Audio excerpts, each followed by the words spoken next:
చెప్పారు జగన్ గారు?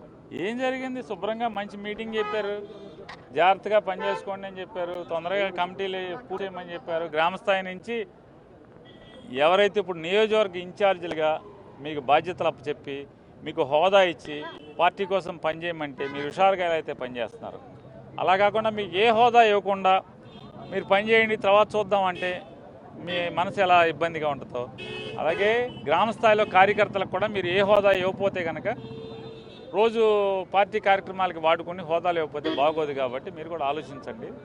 తొందరగా మనకి నవంబర్ మాసాంతంలోపు ఎట్టి పరిస్థితుల్లో మనకి గ్రామ స్థాయిలో స్ట్రక్చర్ బిల్డప్ అవ్వాలి. ప్రతి ఒక్కరికి పనిచేసే ప్రతి ఒక్కరికి బాధ్యతలు ఇవ్వండి. తద్వారా ఆటోమేటిక్గా మీకు గొప్ప సైన్యం తయారవుతుంది, వేల మంది సైన్యం అవుతారు మీకు.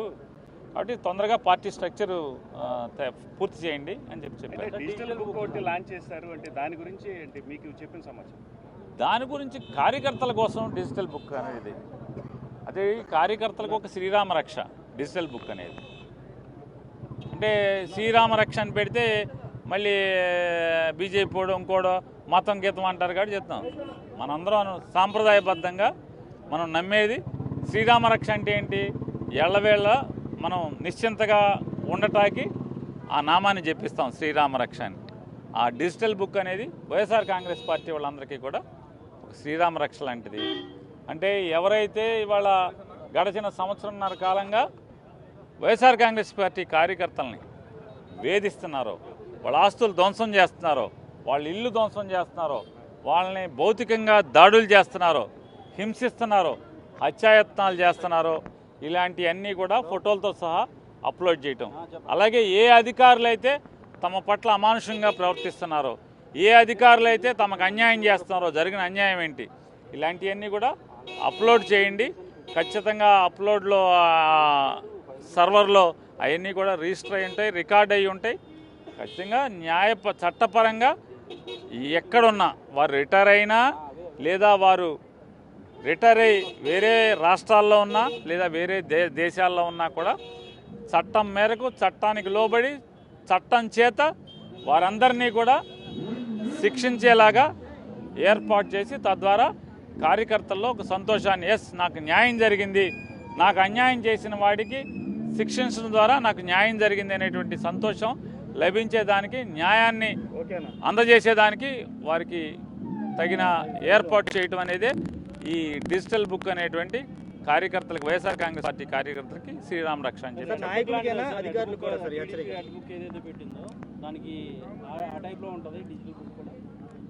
జగన్మోహన్ రెడ్డి గారి జీవితంలో వైఎస్ఆర్ కాంగ్రెస్ పార్టీ పందాలో ఒకరిని కాపీ కొట్టడం అనేది మా చరిత్రలో లేదు. ఎవరిని కాపీ కొట్టే పరిస్థితి లేదు. భౌతిక దాడులు చేయటం, మర్డర్లు చేయటం, హింసించడం ఇట్లాంటివి ఉండవు. మాదంతా కూడా న్యాయం మేరకు, చట్టం మేరకు ప్రతి ఒక్కరిని కూడా శిక్ష పడేట్టుగా, శిక్ష పొందేట్టుగా, శిక్షార్హుడిని చేసేట్టుగా ఖచ్చితంగా ఆ చట్టం మేరకు ఏదైతే సాక్ష్యాలు మా దగ్గర కార్యకర్తలు ఇస్తున్నారో వారి మేరకు న్యాయస్థానంలో నిలబెట్టడం ఖాయం. రాజకీయ నాయకులు లేదు డిస్క్వాలిఫై చేస్తామంటూ కూడా కూటమి నేతలు చెప్తున్నారు. ఈ తెలుగుదేశం పార్టీ అంటే రామారావు బొమ్మ పెట్టి గెలిచినటువంటి ప్రతి ఒక్కరిని నేను ప్రశ్నిస్తున్నా.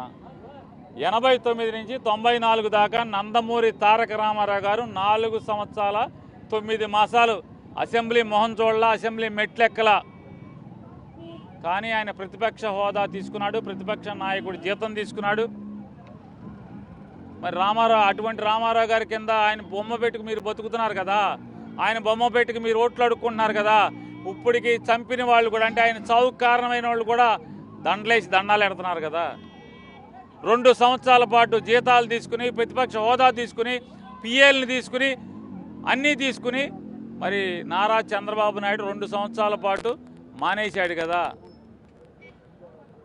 మరి మీకు లేనిది జగన్మోహన్ రెడ్డి గారికి ఏమొచ్చింది తప్పు? అంటే మీరు చేయొచ్చు, జగన్ గారు చేయకూడదా? మీరు చేస్తేనేమో అది పెద్ద గొప్ప కార్యక్రమం, ఘన కార్యక్రమం, దేశాన్ని ఉద్ధరించే కార్యక్రమం. జగన్ గారు చేస్తే అదేదో తలకాయ ఉంచుకునే కార్యక్రమం. సిగ్గుండాలి కదా. సార్ అంటే సార్ మీరు అధికారంలోకి వస్తే రెడ్ బుక్ అంటున్నారు, కానీ డిజిటల్ బుక్ అంటున్నారు, కానీ అధికారంలోకి ఎలా వస్తారని పవన్ కళ్యాణ్ పదే చెప్తున్నారు, మళ్ళీ రానేమని అంటున్నారు. పవన్ కళ్యాణ్ లాంటి అధికారంలోకి రాగాలేంది. జగన్మోహన్ రెడ్డి 2 సార్లు అధికారం రావడం గొప్ప విషయం ఏంటి? ఇది పూర్తి స్థాయిలో పేరుని అనేది ఇదే చెప్తున్నారు. డిజిటల్ బుక్ అనేది సిద్ధం చేస్తున్నామని చెప్తున్నారు.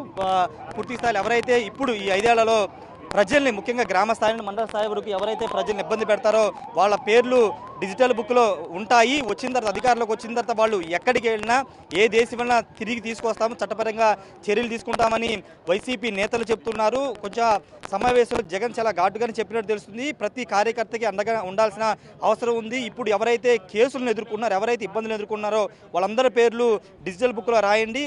లోకేష్ రెడ్ బుక్తో సంబంధం లేకోకుండా ఒక డిజిటల్ బుక్తో వచ్చే అధికారులకు వచ్చిన తర్వాత వాళ్ళకందరికీ న్యాయం చేద్దామని జగన్ నేతలకు దిశానిర్దేశం చేస్తారు. అందులో భాగంగానే నవంబర్ లోపు పూర్తి స్థాయిలో గ్రామ కమిటీ అన్ని కూడా సిద్ధం చేయాలని సూచించినట్టు తెలుస్తుంది. ఏదేమన్నప్పటికీ ప్రస్తుతానికైతే వైసీపీ కార్యవర్గ సమావేశం అయితే ముగిసింది. నేతలందరూ కూడా బయటకు వస్తున్న పరిస్థితి.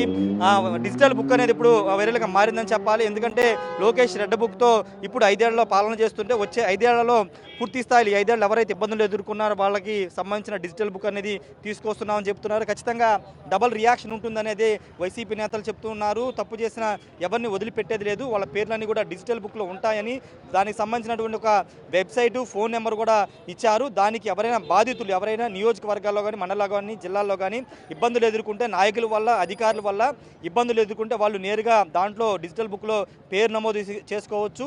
వాళ్ళు అధికారంలోకి వచ్చిన తర్వాత వాళ్ళు మర్చిపోయినా, అంటే ఎవరైతే బాధితున్న వాళ్ళు మర్చిపోయినా అక్కడ ఉన్నటువంటి డిజిటల్ బుక్లో పేర్లు ఉంటాయి కాబట్టి ఆ పేర్ల ఆధారంగా వాళ్ళ మీద చర్యలు ఉంటాయని చెప్తున్నారు. ఏదేమన్నప్పటికీ ప్రస్తుతానికైతే జగన్ అయితే కొన్ని కీలక వ్యాఖ్యలు చేశారు. అదేవిధంగా నేతలు కూడా కీలక దిశానిర్దేశం అయితే చేశారు.